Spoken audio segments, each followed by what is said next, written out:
ridge and finally popped up. I just saw the top of his head pop up over the ridge. And then he started going the other way. And he was on the other ridge.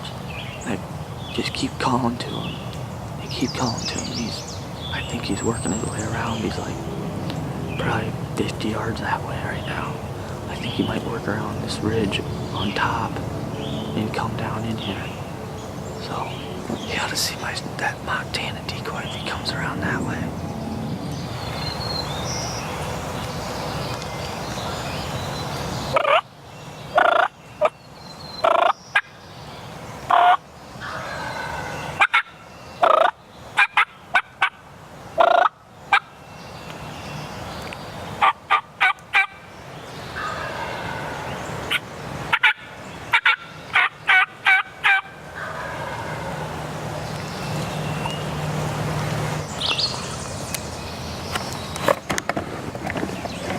These turkeys are gobbling like crazy, but I can't really see them through this because the timber's starting to get grown up. But there's two of them over there just strutting and gobbling to everything. But my Jake decoy must have fallen over last night in the storm, so I'm gonna run up there with the fan as cover and set him back up. Hopefully I won't get busted.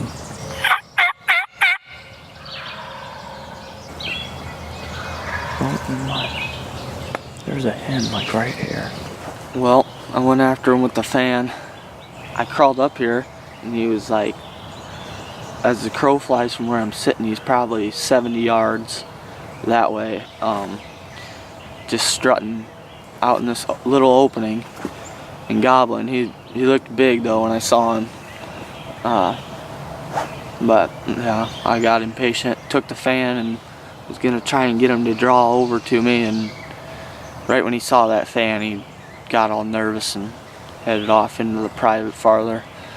He's still gobbling a little bit, and he's a long ways off, so I'm gonna get out of here and try and find a different one. I'm tired of being stuck in this little tiny piece of ground.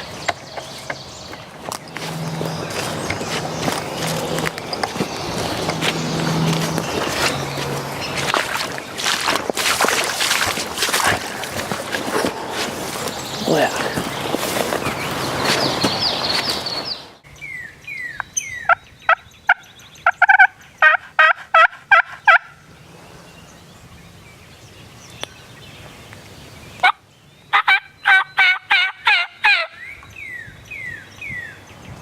It's about noon right now, and there's one goblin probably 100 yards off, so I'm just set up and I'm just calling to him every once in a while. And hopefully he'll come into me.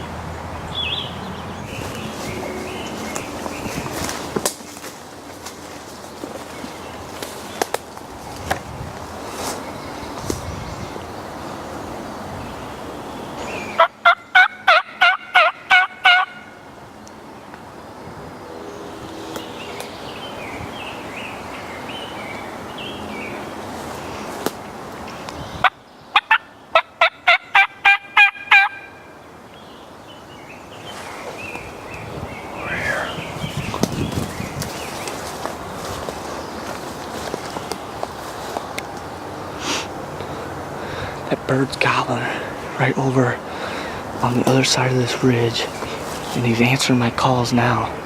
I got close enough to him, I think he's starting to answer my calls. I'm gonna come right up against this tree here. I think I'm just gonna sit right here. And hope he comes this way. I'm gonna have to put you down.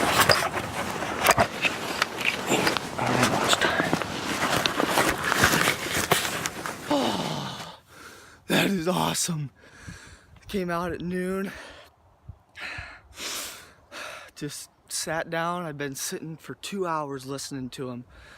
He's working his way up this way, and he was getting behind me. So then I'm like, well, I'm gonna have to go after him. And within 20 minutes of going after him, he started coming to the call. Holy crap. He popped up and I was pointed over this way. And he pops up over here and he went by in this little tiny tree and I swung and boom, I smoked him.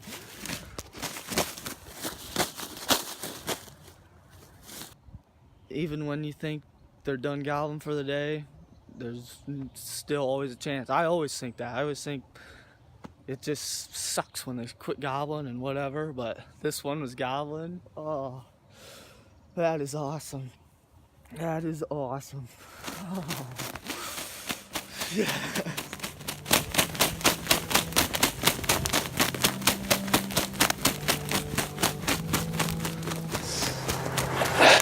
Well, I just killed that turkey.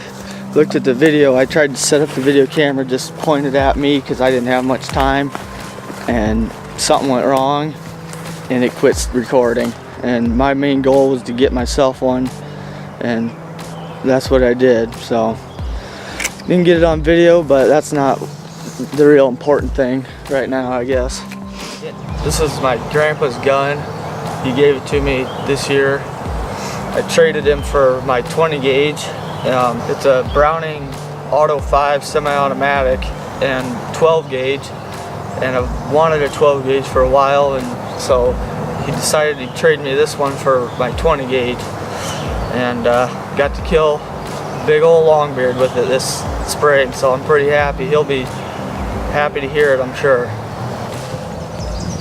Also, I gotta say thanks to Peyton Wagner.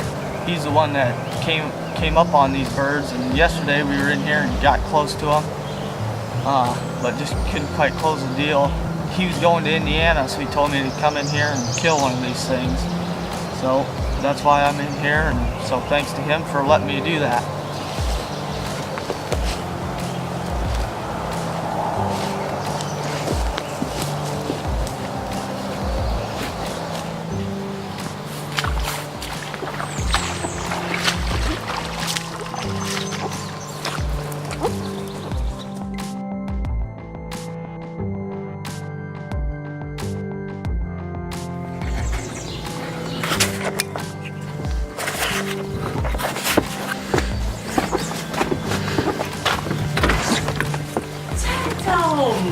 Come out here, man.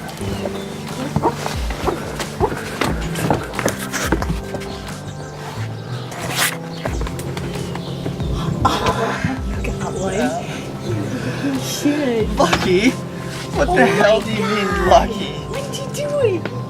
Today. Did you tell Dad yet? Yeah. You did, but you didn't tell me. No, that wasn't surprising. Oh my God, awesome! Were you by yourself or with? Yeah, I was by myself. Were you taping that?